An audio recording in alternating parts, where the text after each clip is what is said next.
Ancient history. The Battle of Kadesh, Egypt versus the Hittites in 1274 BC.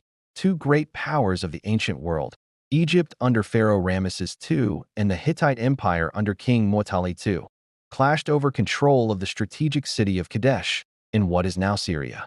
Ramesses II marched with 4 divisions of his army, confident in victory. But the Hittites had set a trap. Using deceptive scouts, they misled the Egyptians into thinking the Hittite army was far away. When Ramesses advanced with his Ammonius division, the Hittites launched a sudden chariot assault, smashing into the Egyptian camp. The pharaoh himself fought in the chaos, rallying his troops and calling for reinforcements. The Mott division arrived just in time, turning the tide. For hours, chariots and infantry clashed in a storm of arrows, spears, and hand-to-hand combat. By sunset, both sides were exhausted.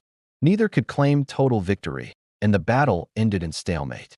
But from this bloody confrontation came something rare in ancient times, one of the first recorded peace treaties in history, signed between Egypt and the Hittites. The Battle of Kadesh stands as a reminder that even the mightiest warriors sometimes end their struggles not with conquest, but with compromise.